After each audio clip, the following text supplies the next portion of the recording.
Oke, pekan ini jumpa lagi dalam Santai Bareng Yuk, hari Sabtu tanggal 11 Juli 2020.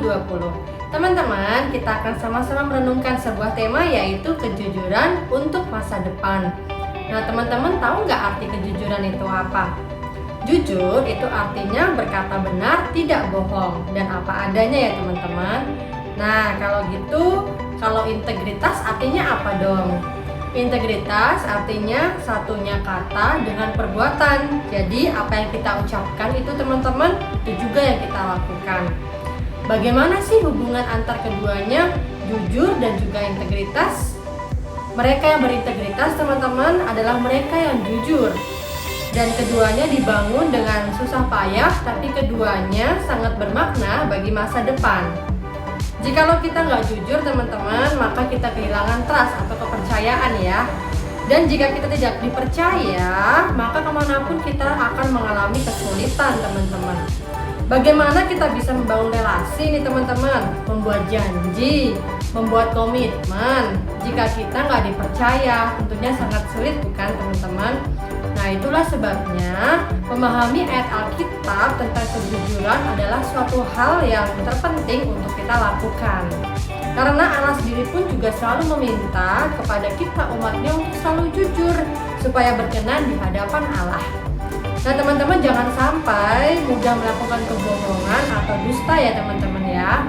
Kebohongan yang satu akan ditutupi dengan dusta yang lain, sehingga makin lama makin dalam, dan tentunya akan menjadi kebiasaan ya jika kita melakukan kebohongan teman-teman. Nah, begitu juga dengan ketidakpercayaan teman-teman. Semakin orang nggak dipercaya, semakin besar penolakan yang akan dialami oleh kita terhadap banyak orang. Yuk teman-teman, kita sama-sama kita baca firman Tuhan hari ini dari Lukas 16 ayat 11 ya. Lukas 16 ayat 11 firman Tuhan berbunyi demikian. Jadi, jikalau kamu tidak setia dalam hal mamon yang tidak jujur, siapakah yang akan mempercayakan kepadamu harta yang sesungguhnya? Saya ulang ya, Lukas 16 ayat 11 firman Tuhan berbunyi demikian. Jadi, jikalau kamu tidak setia dalam hal mamon yang tidak jujur, siapakah yang akan mempercayakan kepadamu harta yang sesungguhnya? Nah teman-teman, ayat ini berbicara tentang mamon ya teman-teman.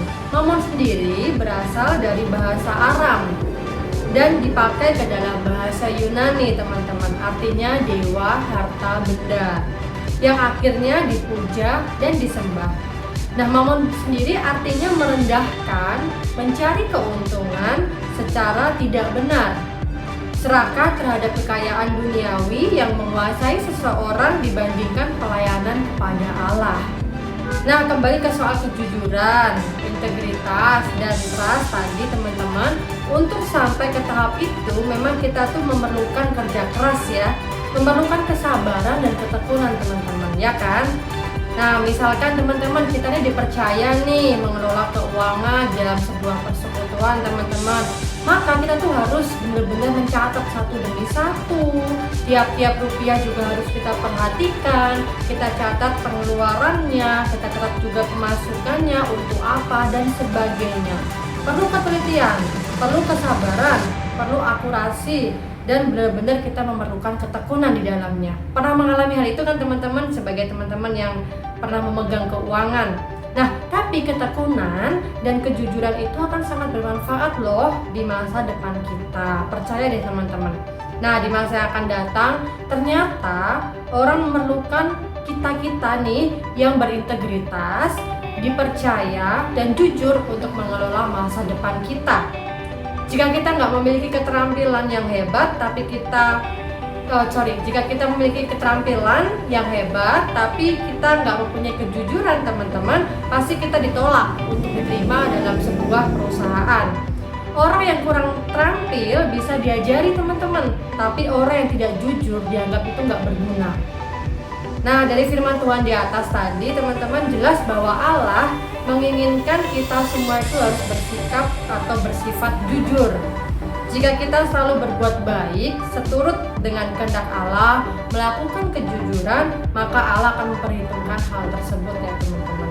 Dengan kata lain, kitab Lukas yang sudah kita baca ini teman-teman menyebutkan, jika engkau jujur, maka kepadamu dipercayakan harta yang sesungguhnya. Maksudnya apa sih teman-teman? Ternyata maksudnya tidak hanya dipercayakan harta, tapi juga keselamatan teman-teman, juga diberikan untuk kita semua. Jadi teman-teman, mulai sekarang bersikaplah jujur, karena hal itu akan menentukan masa depan kita, dan juga karena hidup kita akan selalu berkenan di hadapan Allah. Maka kita akan mendapatkan harta yang sesungguhnya, yaitu keselamatan yang merupakan anugerahnya. Selamat berjuang menjadi orang yang jujur teman-teman. Kita pasti bisa bersama dengan Tuhan. Tuhan memberkati kita semua. Nah, tadi itu saat teduh kita pada pagi hari ini ya. Jangan lupa kita harus belajar bahwa kita itu harus menjadi manusia yang jujur dan juga berintegritas. Seperti kata kitab Lukas, orang yang jujur maka dia akan dipercayakan harta yang sungguhnya. Dan dalam konteks ini, harta yang sungguhnya itu artinya ada keselamatan. Nah, oke. Untuk menutup saat teduh kita, mari kita berdoa. Ya Tuhan, terima kasih kami sudah mendapatkan sedikit firman-Mu yang kami telah dengar pada pagi hari ini. Ya Tuhan, ingatkanlah kami agar kami tetap belajar menjadi manusia yang jujur, dan agar kami juga dipercaya oleh orang-orang lain ya Tuhan. Berarti juga aktivitas kami pada hari ini ya Tuhan. Kiranya Tuhan saja memberkati, dan menanti Yesus kami sudah berdoa.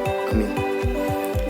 Nah, minggu depan hari Senin kita bakal kembali lagi saat teduh pada pagi hari ya. Jadi ajak juga teman-teman kalian supaya kita menyebarkan berkat juga pada mereka. Jangan lupa besok itu hari Minggu kita akan ada baktian pagi di channel ini ya. Jadi jangan sampai lupa. Juga nanti jam 7 kita akan ada Zoom Fellowship. Linknya akan dibagikan melalui WA dan juga lain teman-teman.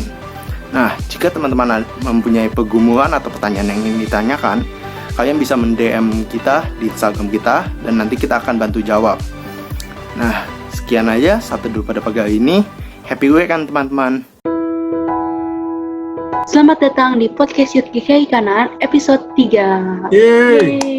Hari ini kita akan membahas satu tema yang keren, yaitu Get Connected Today. Nah, Get Connected Today ini maksudnya adalah bagaimana kita sebagai anak-anak muda Kristen bisa get connected sama semua orang. Waktu lagi baca-baca tentang karakteristik generasi Y dan Z individualistik begitu. Oh, tapi bukannya kita sebagai anak muda bagus ya kok? Tapi ini kan ibaratnya kayak koin, ada dua mata begitu ya. Jadi kita sebagai anak muda Kristen, kita berarti nggak boleh cuek terhadap lingkungan ya kok? Terus Tuhan bukan membuat kita menjadi garam yang dipamerkan, bukan cuman terang yang cuman ada di museum, tapi ya dengan kita berelasi sama orang-orang dan kita bisa memberikan dampak-dampak hidup kita buat mereka.